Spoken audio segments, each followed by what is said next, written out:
They call it Story Monday. Welcome back to So This One Time, okay? In this episode number 6, I'm going to be telling you about how I covered myself with 150,000 live honeybees for my Flight of the Bumblebee video and lived to tell about it. And all about how I got lost in Japan and the cuisine of the world that is amazing, things you wouldn't believe outside of these borders. So come on in, please subscribe, and please share. I love to check out different cuisines around the world. I think my favorite all-time cuisine is Japan, for sure. And not just because the sake, which I've had a few gallons of in my lifetime, one small cup at a time. One really cool thing about traveling is you discover food that you sometimes don't even have in America. I was in Indonesia one time and they had all kinds of fruit at the breakfast buffet that I had never even seen before. I didn't know they existed. I suppose if they kept better, they could ship them to America, but there's some fruit that is just not worth shipping because it won't last the boat ride or the plane ride. Some of the desserts I've had in China were phenomenal works of art. And in Japan, so many different kinds of mushrooms I had never seen before. And I am a fan of raw fish, to the point that I got so lost in Osaka one time and there were no signs in English. In fact, I did a couple adventures in Japan that, I think I'm still scarred from. This one time, okay, I went out looking for sushi.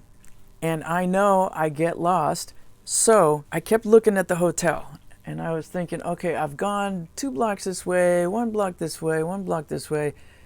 And before I knew it, I couldn't see the hotel anymore. I got my sushi. I started walking back to the hotel and walking and walking and walking. And I was so lost without any clue, way before smartphones that could GPS you home. I was never so thankful to see another member of the crew that could actually say, hey, your hotel's right there. I couldn't see it from where I was, but thankfully he knew.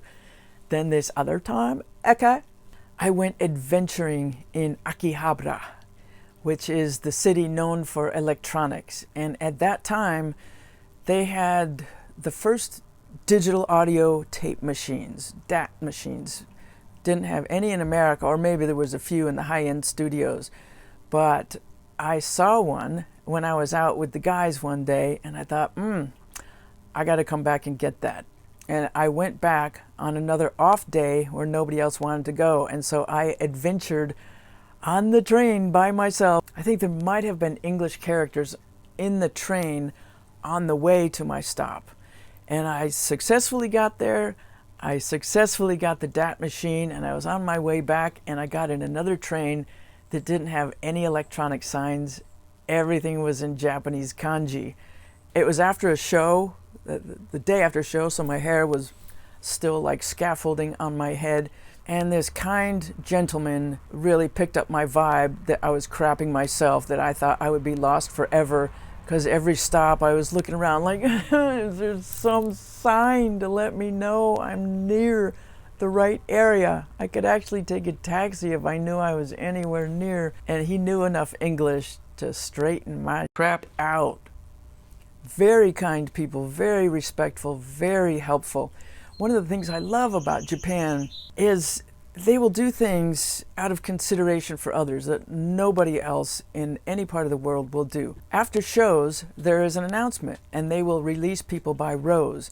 So there's not 50,000 people trying to get out of a parking lot or get to the trains at the same time. It's the smartest thing ever. And when you pick up your luggage, they have lines. If you don't see your luggage, you stay behind the line that's maybe 3 or 4 feet from the luggage belt, then you go. Instead of everybody clustering together so the people in the back can't even see if their luggage is coming around. There's a lot we could learn from other countries. Okay, so this one time, I did a filming for my Flight of the Bumblebee version that I did on my debut record. And I knew that the record company wanted to shoot a video for it, And about that time, I saw a man named Norm Gary on the Johnny Carson late night show, covered in bees, playing Dixieland clarinet. And I thought, that's my guy. I knew I got enough information from the show to know that he was an entomologist that worked at UC Davis. So this was long before the internet. It wasn't so easy to look people up. I managed to get through, and it said, "My name's Jennifer Batten. I want to get covered with bees." And his first reaction was to laugh. And then he told me about having to have a nurse with adrenaline standing by. Because if anybody at the shoot, any of the filmographers were allergic, that would be a problem. So I knew somebody that knew somebody that knew somebody, and we arranged that. And he was driving down to LA from Sacramento to do a B movie as opposed to an A movie, a B movie that had bees. This guy has done most of the bee scenes that you've ever seen. In Fried Green Tomatoes or My Girl, the bee scenes, Norm Gary is behind that. And he's done ads for Allstate Insurance covered in bees. Because he knows how to cover himself with bees without dying. Last I spoke with him, he said he thought he had had over 75,000 stings in his life. And most of them were after he got a beer belly and couldn't see the bees that had gathered on the southern part of his belly. So he was coming down to LA anyway, and he had a van full of, I think, 200,000 bees for some shoot. The shoot got canceled and he needed a place to store the bees. So I said, "Come to my backyard. I have a big backyard." So he pulled up right as the kids were letting out from school, and I thought, oh, here comes my first lawsuit. This is gonna suck. Thankfully, none of the kids got stung, and he waited until they had gone by to start moving the boxes to my backyard. And I was fascinated watching this. I kept my distance, even though they were gonna be on me the next day. I watched as he and his partner pulled the boxes in. He had me melt some honey down. There was a concoction of honey and water that would end up in a spray jar. And to calm them down for the night, he would shoot them and they would lick honey off each other's backs. And he also had another thing to calm them down, which was a smoke gun. So you get a bunch of smoke in the air, they get confused and maybe stoned, I don't know. And I was watching at a distance and just very focused on what they were doing. And subconsciously, I felt I had an itch on my ankle. So one ankle went over the other to scratch it, and bam, I got nailed. There was a bee that got caught in there.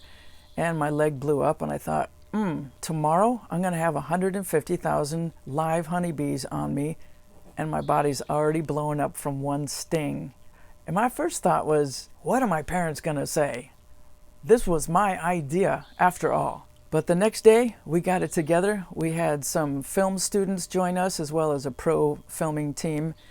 And slowly, rack by rack, he would scrape off a bunch of bees. The way you do it, don't try this at home, even with what I'm telling you. You take the queen bee away from the hive so that the bees are not defensive. And he had this synthetic queen bee pheromone odor drops that he put on various parts of my jumpsuit. In fact, I think I wore the jumpsuit that I wore for Beat It that was light nylon and black. I duct taped my ankles and my wrists so bees couldn't get caught under there. Had some off spray repellent on my face and hair to keep the bees off of there, and also had earplugs in because 150,000 bees is really noisy. And originally I thought I would be playing guitar, and then I realized just moving your arms around, if any bee gets caught under your arms, it's gonna be bad news. So I pretty much just sat there with a cross-legged position the whole time as they added more and more bees and did kind of a time lapse. And at the end, I think we did this for about 2 hours, and it was kind of a cold day, so the energy that the bees created kept me warm. At the end of the shoot, that's when Norm said, "Okay, now is the hard part." I hadn't thought that through. I just put my trust in him. So he got out the smoker and a whisk broom and started whisking bees off me by the dozens, and then slowly moved me away from the filming site. And eventually all the bees were gone. However, I was about 2 feet from my car, ready to go home, and bam, I got nailed because the duct tape had opened up and there was a bee that got caught under my pant leg. Ouch. But considering I had 150,000 live honeybees on me and only ended up with 2 stings in 2 days, I consider that a plus. About a year later, I was doing a hike where I know they keep lots of boxes of honeybees, and I thought, I have become one with the bees. I'm not afraid of these. And as I walked up, I got nailed in the arm, and I thought nothing of it, pulled the stinger out, kept hiking. About 20 minutes later, my scalp itched so much I wanted to rip it off my head. I thought I better get back to the car. And when I got to the car, I looked in the mirror and my face was fire truck red, kind of like this shirt. Luckily, my father was a doctor and I gave him a call. He said, go to the hospital. And I ended up there for several hours. They pumped me full of steroids. Now I carry an EpiPen because although my reaction to the bee sting didn't shut down my airways, it could next time. So don't cover yourself in bees just to sell records. Just don't.